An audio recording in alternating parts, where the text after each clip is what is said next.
Hey, what's up guys? Welcome to the channel. Today I'm going to be walking you through my approach to strength and conditioning for jiu-jitsu.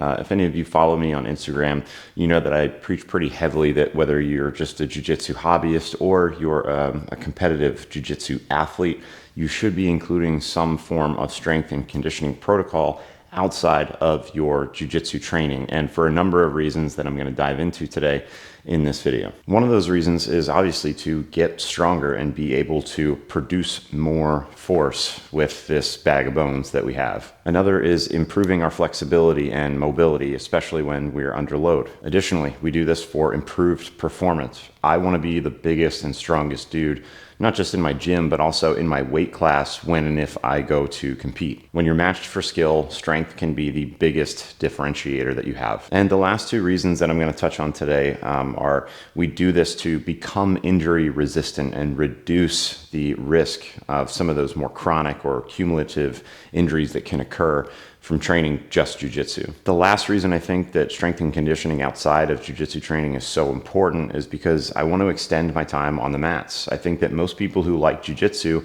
want to be able to do it forever, but if jiu-jitsu is the only type of stress and strain that you get, I find that you're probably at a higher risk for injury because the stress and strain from jiu-jitsu is really unpredictable. You're not in control of when people are, shooting in for takedowns or trying to rip and twist your body. And so if you've only been exposed to that through jiu-jitsu, well, you're at a higher risk for injury. But the exposures that you get inside of the weight room are very predictable and under your control. And you can control the type of stress and strain that you're subjecting your muscles, your bones, your tendons, your ligaments to, and build them up instead of breaking them down. So if you're doing this amazing sport of Brazilian Jiu-Jitsu and you're looking for a way to get stronger, improve your conditioning, become a little bit more injury resistant, and improve your athleticism without spending countless hours in the gym, then keep watching because this is for you. My name is Connor Adams. I'm a strength and conditioning coach, primarily for Jiu-Jitsu athletes and hobbyists. And today I'm going to walk you through an entire workout of mine that includes things like mobility, plyometrics, and strength training. And along the way, I'm going to break down why each of these things are so critical to extending our time on the mats and improving our performance. So let's get started.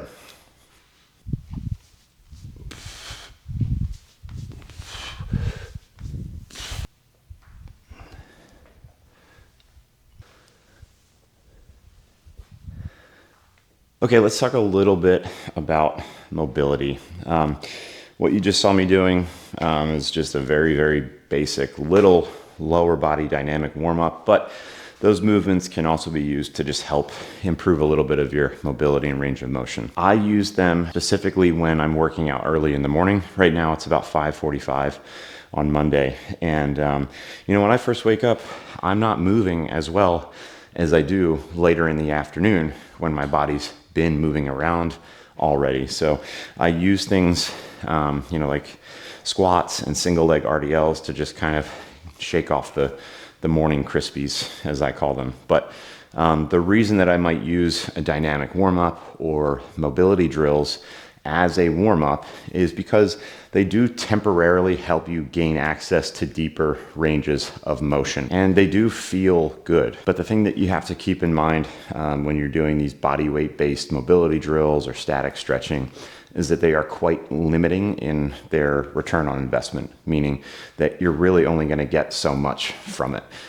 Yes, you will improve your flexibility and mobility to an extent, but it doesn't really reinforce the joints that you're taking through that range of motion. And what I mean by that is it's not giving you a protective benefit as you go through that range of motion.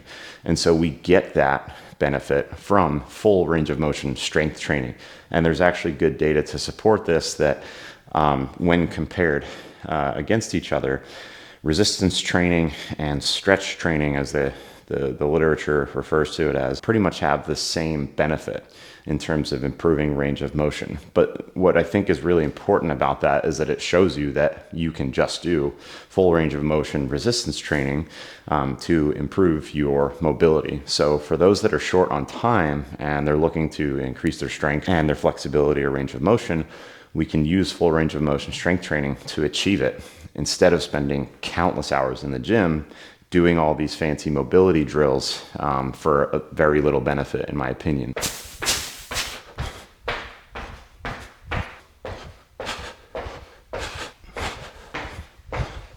Let's talk about plyometrics for a second. I think that those are an incredibly important part of a good strength training program or strength and conditioning program. And what you just saw me doing there were called extensive or light tier plyometrics. Those are those short, repetitive little hops and leaps that we do, which might look similar to jumping rope or even just jogging.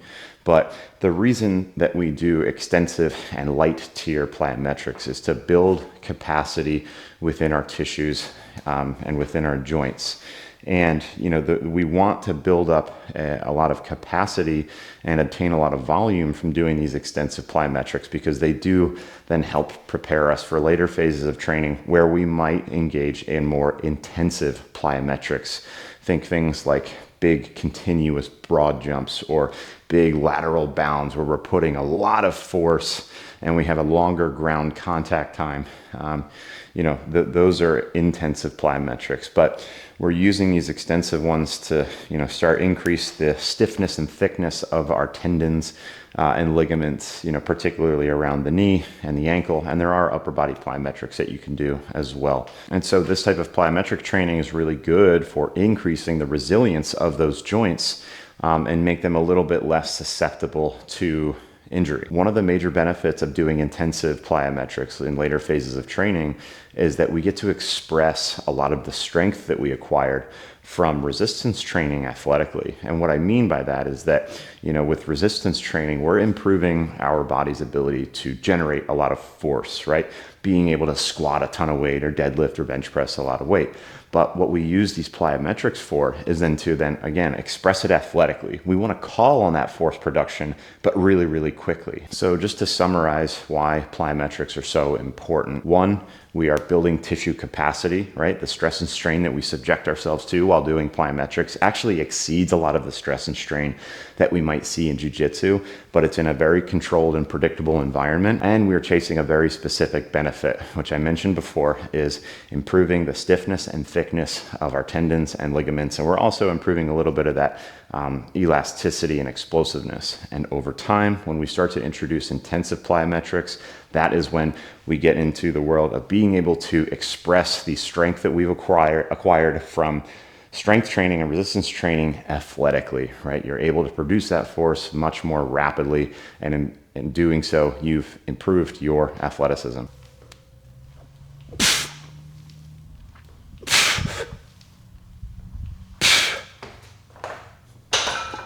So the big lift for today is squats, and as I go through my squats, I'm going to talk to you about my philosophy around resistance training and strength training and why it's so important for jiu-jitsu athletes and hobbyists. Strength matters. For the longest time, there was the prevailing thought that strength doesn't matter and technique is king. And while technique will always be king, there is a reason we have weight classes in jiu-jitsu. If you've ever seen matches where David goes against Goliath, it's very hard for David to move Goliath. Now, of course, there's extreme cases where this is not true, right? When you look at clips like Mighty Mouse competing in IBJJF, I mean, he's running a clinic in jiu-jitsu. He's incredibly athletic, but he is also a pro athlete and he represents the minority. But for the majority, strength absolutely matters. So, when you go into competition, it's assumed that, at some level, you are matched for technique against your fellow competitor. So how do you differentiate yourself from that person? Well, if you go into that match the weaker guy, you're probably going to lose. So guys like Danaher talk about this all the time, but strength is a huge differentiator in jiu-jitsu. And so if you have the ability to produce a ton of force that weighs more than you, right, and you can move that weight well, you stand a greater chance of being able to overwhelm and overpower your opponent or your partner in training at your gym. Another thing that's really, really important about being strong and doing strength training or resistance training, whether you're doing it for physique, bodybuilding related purposes, or you are trying to move the most amount of weight possible, but it's so important not just for skill transfer to jiu-jitsu, but for improved quality of life.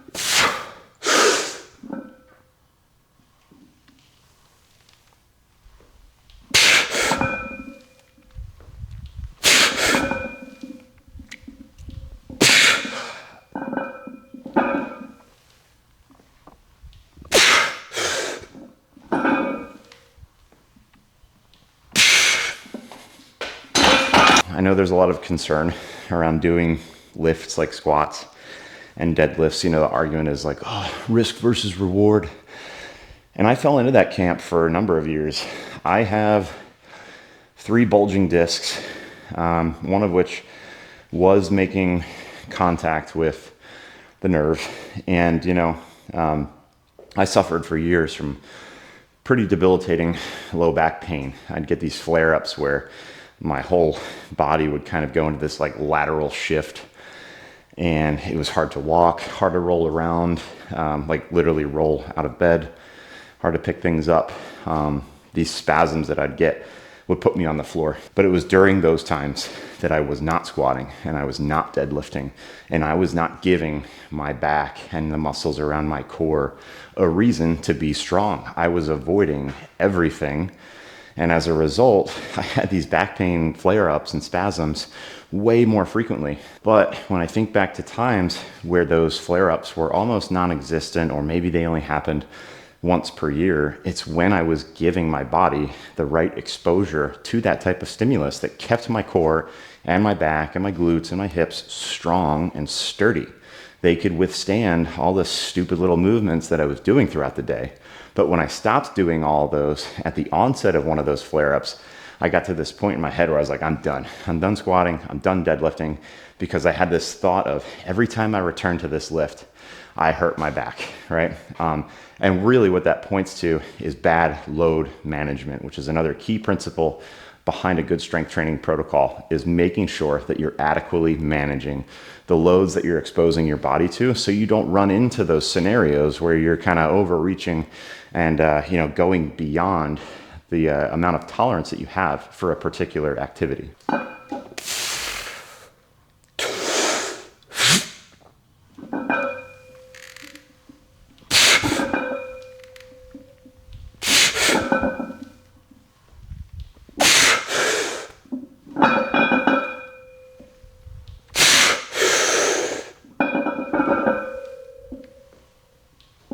So let's talk about the quality of life thing. If you're in your 30s or your 40s and things like jiu-jitsu or just moving through space throughout your day cause you a lot of pain and discomfort, you're a really good candidate for starting to lift heavy.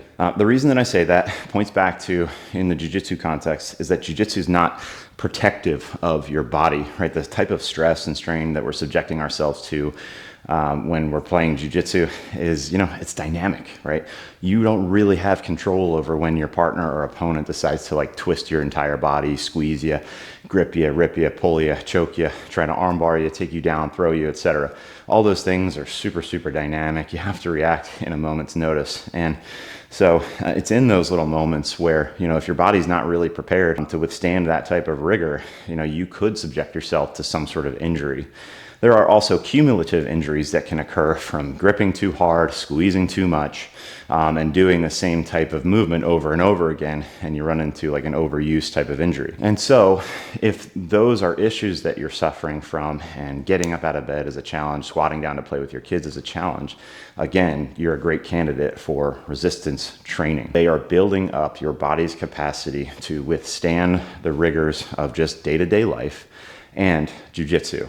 So those fundamental movement patterns like squatting, like hinging and pressing and pulling, they're all creating positive tissue adaptations within your tendons, your ligaments, your bones, and your muscles. But if you've fallen into the trap that you're too old and your body's too broken, and you think that standing under a barbell or picking a barbell up is just gonna set you back, well, I encourage you to change your mindset. There's a lot of good data that resistance training and plyometrics as well, they help you age gracefully, and they can protect against the effects of aging, like age-related muscle loss, which is something that nobody wants. So if you're in that 30 to 40 age range and you're starting to feel some of the effects of aging already, I encourage you to get under a barbell and do it quickly.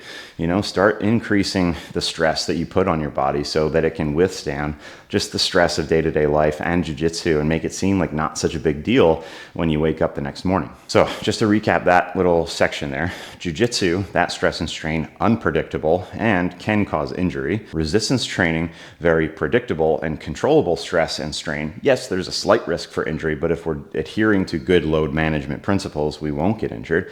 And instead, we're going to create positive tissue adaptations, build up our tendons, ligaments, meniscus, muscles, bones, etc., and make them strong and resilient and injury resistant.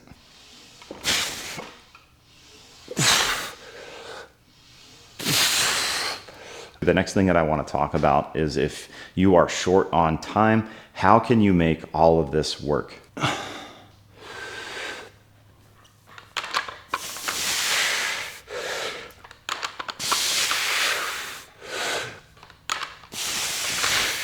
So if you're anything like me, you're a dad, your kids play sports, you are taking them to that sport, or you might even be coaching some of those sports. I coach my son's t-ball team, and I help coach the kids class in jiu-jitsu. On top of that, I do work a full-time job. I'm fortunate enough to work from home, and I have a garage gym. But I do that, and I'm also running this coaching business. And so making content for that coaching business and making sure that I'm, putting in time for my athletes and hobbyists that I train, it's a time-consuming thing. And so you might be wondering, well, how do you fit in training into your schedule?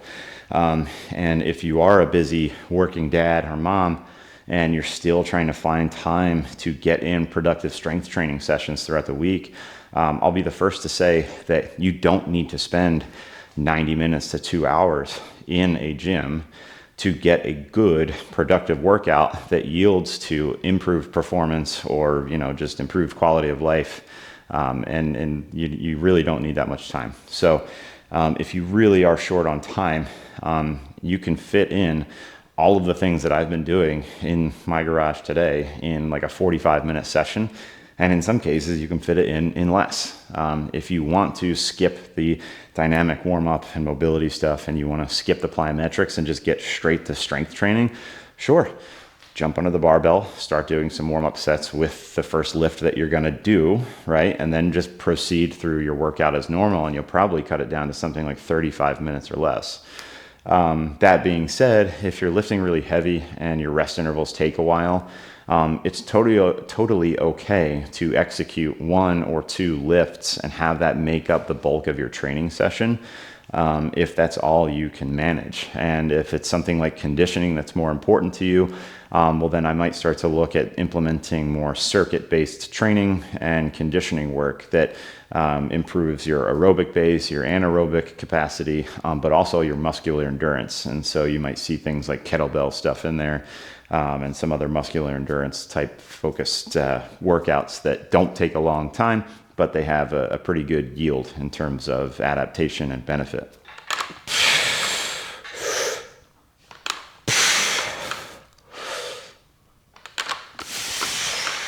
Hey, so one thing that's important to consider with all this is that you make time for what's important. So if you fall into the camp of people that say, I don't have time for this, I really encourage you to just look at your weekly schedule, including your weekends, and see where you can fit this in. If family time is a really important thing to you, which it is to me, and I value it, then I try to include my family in the things that I love doing too.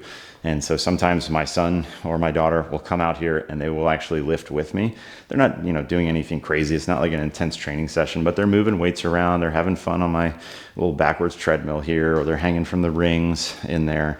But the important thing is that I'm doing something that's, highly, highly productive and yields a tremendous benefit for my life and for my performance on the mats. And at the same time, I feel as though I'm setting a good example for my children. And I'm also encouraging them to constantly be, pushing themselves and doing hard things, lifting heavy things, and, making a better life for themselves through strength. Good morning. Oh, I know, I'm so yucky. Mwah. Hey, I'm in the middle of making a little video, Bubba. Can I ask you to go back inside?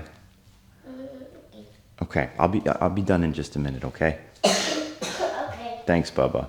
And just to recap some of the things that we talked about today, we talked about mobility and its use for dynamic warm-ups, but how they're limiting in terms of injury prevention, and they don't really make you stronger. We talked about plyometrics and how they improve athleticism, your ability to generate force rapidly, and also their physiological adaptations for things like your tendons and how they make them thicker, stiffer, more elastic, and ultimately a little bit more injury resistant. We talked about resistance training and the positive tissue adaptations that occur from there, but but also how it yields a performance enhancement type of benefit for jiu-jitsu. And then lastly, I hope I did a good job of explaining this one, but that if you are short on time, you can still fit in all of these different training qualities in a week and start to improve your performance and your quality of life. And just as I'm wrapping up this video, my son walks in. But what I was going to say was that, hopefully through doing all this, I am setting a good example for my children. Of course, I just had to kick my son out of the garage so I could finish up the video because he's in his underwear, but yeah, that is the point. I want to do all this not just for me, but for them too. So yeah, this was my first YouTube video, long form piece of content. I hope this was educational and helpful and you guys found value in this. If you did, I encourage you to drop a like and a subscription down below. And if you're interested in taking on this type of strength and conditioning training, whether it's for jiu-jitsu or just in general because you want to improve your quality of life and get stronger and go about your day with a little bit less aches and pains, then feel free to fill out the training application down below in the description, and I'll reach out to you directly. We can set up a little consultation call. We can figure out what is the best program that fits your schedule and fits your needs, and we can take it from there.